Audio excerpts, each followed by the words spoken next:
Hello students. तो हम यहाँ पर इलेक्ट्रोस्टैटिक्स का जो बेसिक है वो स्टार्ट कर रहे हैं आज।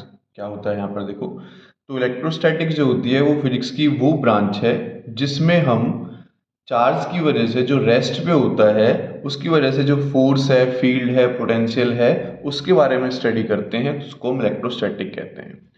अब इलेक्ट्रिक चार्ज होता क्या है?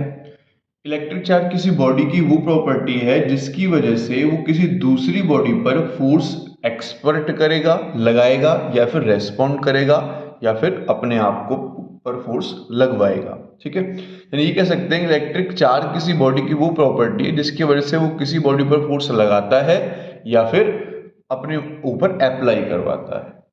टाइप्स ऑफ चार्ज की बात करें तो दो टाइप के चार्ज होते हैं, positive charge and negative charge. किसी बॉडी पर पॉजिटिव चार्ज कब आता है? जब इलेक्ट्रॉन की डेफिशिएंसी हो जाती है, यानी इलेक्ट्रॉन चले जाते हैं। नेगेटिव चार्ज कब आता है? जब एक्सेस ऑफ इलेक्ट्रॉन हो जाते हैं, इलेक्ट्रॉन ज़्यादा अमाउंट में हो जाते हैं। एसआई यूनिट की बात करें तो इसकी एसआई यूनिट होती है चार्ज की कूलाम, और सीजीएस यूनिट होती है state coulomb. 1 coulomb 3 × 10⁻⁹ state coulomb के इक्वल होता है। एक इसकी अनदर यूनिट भी होती है जिसको हम इलेक्ट्रोमैग्नेटिक यूनिट कहते हैं, ईएमयू। तो ईएमयू 3 × 10⁻10 स्टेट कूलाम के इक्वल होता है और 10 कूलाम के इक्वल होता है। अब किसी बॉडी को अगर हमें चार्ज करना है तो उसके कितने मेथड हैं? 3 मेथड हैं। पहला मेथड है बाय फ्रिक्शन। फ्रिक्शन क्या होता है बच्चों? अगर हमने किसी दो बॉडीज को आपस में रब किया, ठीक है, यहाँ पर मैं थोड़ा सा इसको एक्सप्लेन करता हूँ। मान लेते हैं कि मेरे पास दो बॉडी है, ये हो गया ग्लास रॉड और ये हो गया बच्चों सिल्क क्लॉथ। तो अगर ग्लास रॉड को सिल्क क्लॉथ के साथ हम रब करें, ठीक है, तो ग्लास रॉड पर कुछ पॉजिटिव चार्ज आ जाएगा, सिल्क क्लॉथ पर कुछ नेगेटिव चार्ज आ जाएगा। क्यों आ जाएगा? क्योंकि ग्लास रॉड अपने कुछ इलेक्ट्रॉन इसको दे देगा, लूज कर देगा, और ये इलेक्ट्रॉन गेन कर लेगा जब हमने इसको रब किया आपस में, यानी फ्रिक्शन किया। ठीक है, तो ये मेथड होता है हमारा फ्रिक्शन। दूसरा हमारे पास जो मेथड आता है, ठीक है, इस पर नोट्स में यहाँ लिखा हुआ है, तो अगर आप कुछ एक्स्ट्रा पढ़ना चाहें तो मैंने यहाँ पर लिख दिया है। नोटबुक बनाना चाहें तो यहाँ से आप देख सकते हैं। ये हमने यहाँ पर मेथड दिखाया भी हुआ है कि ये ग्लास रॉड है और ये सिल्क क्लॉथ है, इन दोनों को रब करेंगे तो ग्लास रॉड पर पॉजिटिव चार्ज आ जाएगा, सिल्क क्लॉथ पर नेगेटिव चार्ज आ जाएगा। और भी हमारे कुछ ऐसे हैं, जैसे ग्लास रॉड और सिल्क क्लॉथ का हमने बता दिया। फर और वूलन क्लॉथ को ebonite rod, amber, rubber rod, इनके साथ रब करते हैं तो चार्ज आ जाता है। तो किस बॉडी पर कौन सा चार्ज आता है रब करने से किसके साथ, वो यहाँ पर आप देख सकते हैं। नेक्स्ट मेथड है बच्चों हमारे पास बाई कंडक्शन। किसी बॉडी पर जो चार्ज आता है वो कंडक्शन से भी आता है। तो कंडक्शन फिनोमिना क्या है? देखो, a body can be charged by putting it in contact with another charge body. जैसे यहाँ पर एग्जांपल हमने दिखा रखा है, ये जो हमारे पास ये वाली रॉड है, ये ग्लास रॉड है, और ये है बच्चों हमारे पास पिथ बॉल।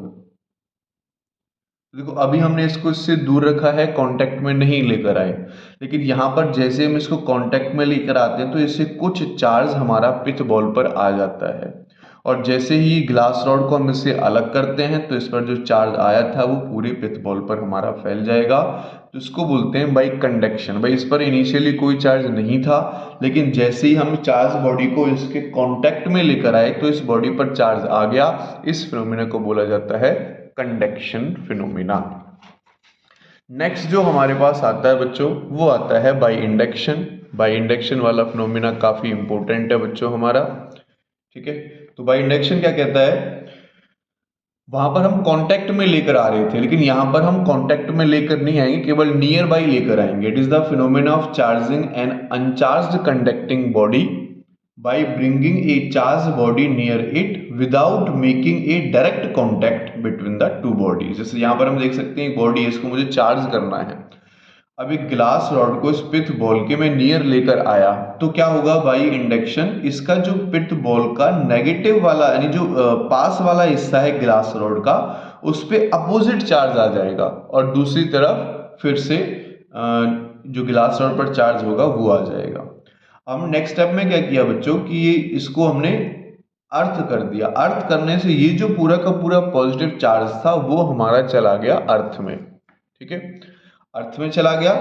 और तो ये नेगेटिव चार्ज धीरे धीरे इस पर फैलेगा। ग्लास रॉड को जैसे मैं यहाँ से रिमूव करूंगा तो इस पे अपोजिट साइन का चार्ज आ जाएगा। देखो पहले कोई चार्ज नहीं था, फिर हम इस ग्लास रॉड को इसके पास लेकर आए तो बाई इंडक्शन यहाँ पर नेगेटिव, यहाँ पर पॉजिटिव चार्ज आ जाता है, क्योंकि इसमें नेगेटिव भी है, पिच बॉल में पॉजिटिव भी है, नेगेटिव को अपनी तरफ खींचता है, तो पॉजिटिव बैलेंस करने के लिए दूसरी तरफ डेवलप हो जाता है, क्योंकि ये न्यूट्रल है।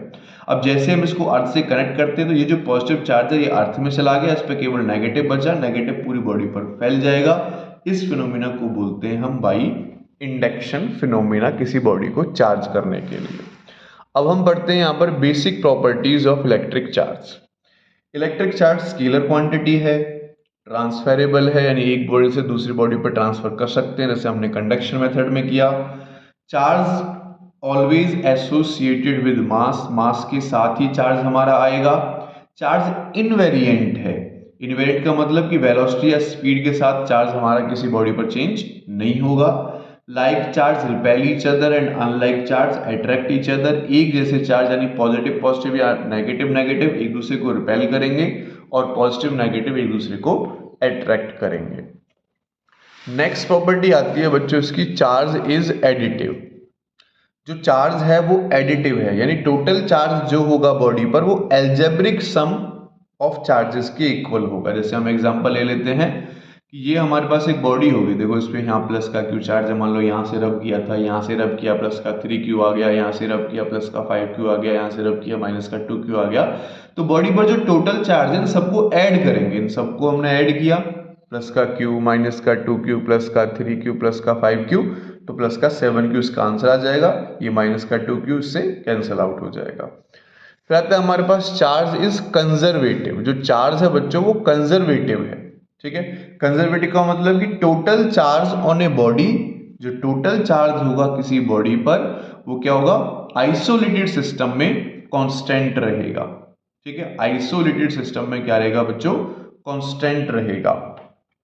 जैसे यहां पर देख लेते हैं, बिफोर रबिंग हमने इनको रब नहीं किया, मान लेते हैं पहले ही हमारे पास इस पर नेगेटिव चार्ज था, 4 नेगेटिव और 4 पॉजिटिव, तो टोटल चार्ज कितना होगा, 4 नेगेटिव 4 पॉजिटिव कैंसिल आउट होगा तो 0 चार्ज आएगा।